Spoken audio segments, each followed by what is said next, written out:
국정원 자금 수수 부분에 대한 판결의 이유를 말씀을 드렸습니다. 어, 다음으로 2018과 119호 공직선거법 위반에 대해서 보도록 하겠습니다.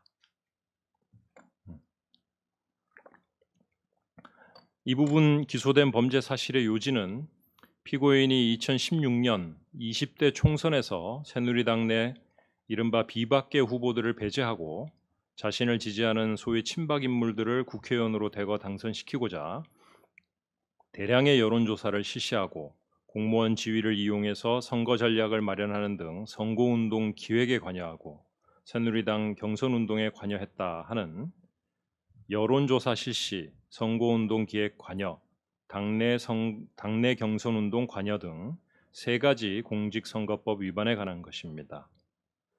피고인은 이 공소사실에 대해서 이를 보고받거나 지시 승인한 바 없다라든지 사실관계나 법리적인 문제에 대해서 이유를 들어서 공소사실을 모두 부인하고 있습니다. 이에 대해서 이 사건의 쟁점을 중심으로 법원이 판단한 내용의 요지를 또한 말씀드리도록 하겠습니다. 우선 피고인의 변호인이 공소 제기의 적법 여부와 관련해서 공소사실이 특정되지 않았다거나 또 일부 공소사실은 6개월의 공소시효가 완성됐다라는 등의 주장을 하고 있습니다.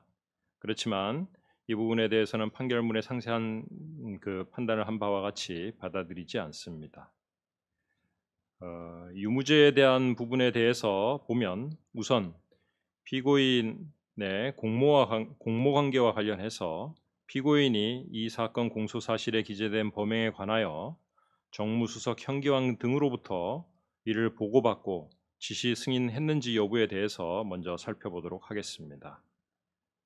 이 법정에서 조사한 증거들을 종합을 해보면 공소사실에 기재된 범행은 20대 총선 이후에 원활한 국정 수행을 위해서 총선에서 국정 운영을 지지하는 소위 친박 인물들을 다수 당선시켜야겠다 하는 피고인의 인식과 의지에서 비롯된 것으로 보입니다.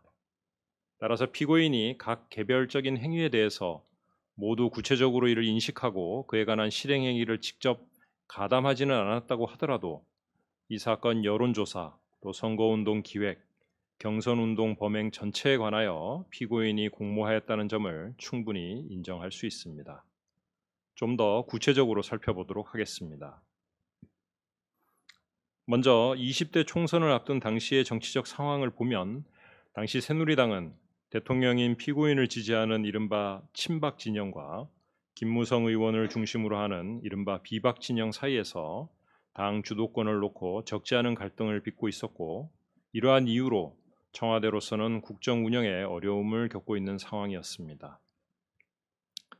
그 상황에서 2015년 가을경에 김무성 대표가 20대 총선과 관련하여 국민 여론을 반영한 경선 방식을 전면 도입하겠다라고 발표했는데 이러한 방식은 인지도가 높은 현역 의원들에게 유리하여 당시 청와대로서는 현역 의원이 많은 비박 진영에 유리한 방식을 내세운다는 반감을 가지고 있었습니다.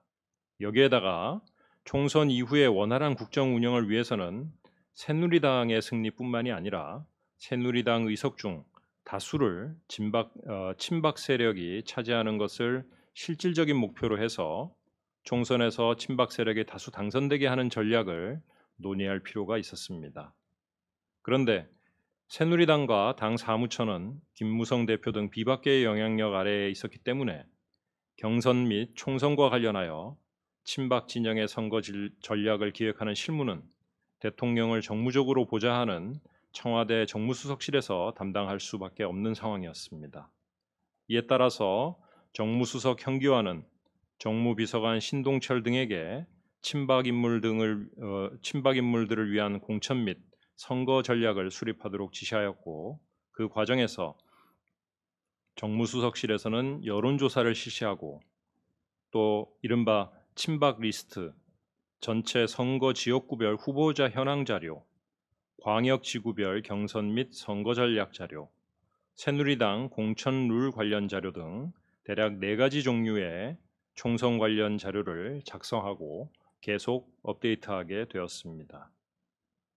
그러면 이 여론조사나 친박 리스트 등 총선 관련 자료 등에 대해서 피고인이 보고받고 지시 승인했는지에 대해서 보면 우선 보고나 지시 승인을 받았을 것으로 보이는 정무수석 형기관은 이를 대체로 부인하고 있지만 정무수석실 담당자들은 이러한 자료들을 작성하고 대통령에게 보고하였다라는 취지로 구체적으로 진술을 하고 있는 데다가 대통령 부속 비서관인 정호성의 진술 또한 이에 부합하는 부분이 있고 나아가서 이 법정에서 확인된 여러 사정, 즉 정무수석실 비서관과 행정관 다수가 동원이 돼서 상당한 기간 동안 여론조사와 총선 관련 자료 작성을 한 점, 그리고 이러한 자료들은 모두 구체적인 실행을 전제로 하고 실제로도 상당 부분 실행된 점, 새누리당 공천은 그 자체로 정치적으로 민감한 사안으로서 중대한 이해관계가 얽혀 있는 것일 뿐만이 아니라 이 사건 여론조사 또한 100회 이상 대규모로 실시되고 그 비용 또한 10억 원을 초과해서 발생한 것이어서 이러한 것들이 정무수석 개인이 대통령의 지시 승인 없이 독자적으로 진행할 수는 없었을 것으로 보이는 점 등을 종합해 보면 이러한 일련의 행위들은 모두 피고인에 대한 보고와 피고인의 명시적 또는 묵시적인 승인 내지 지시하에 이루어진 것으로 봄이 타당합니다. 다음으로 새누리당 공천관리위원회 구성에 관해서 피고인이 보고받고 지시 승인했는지에 대해서도 살펴보도록 합니다.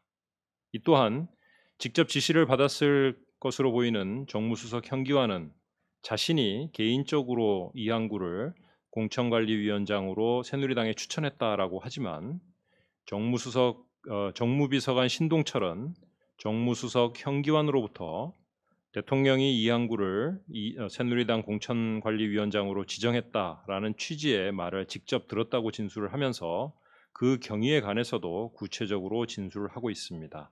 또한 정무수석 형기관이나 친박 세력의 중진 의원인 최경환 의원 등의 진술도 이에 일부 부합하는 데다가 판결문에 상세하게 기재한 바와 같은 당시의 정치적인 상황이나 새누리당 내의 권력 구도나 역학관계, 또 정무수석실에서 공천 관련 자료 등을 작성하게 된 경위나 시점, 공천관리위원회 구성 전후에 정무수석실 자료가 전달된 경위 등을 종합해 보면 정무수석 형기관이 대통령인 피고인의 지시 승인을 받아서 새누리당의 이항구를 공천관리위원장으로 선임할 것을 요구했다라고 충분히 인정할 수 있다고 판단됩니다.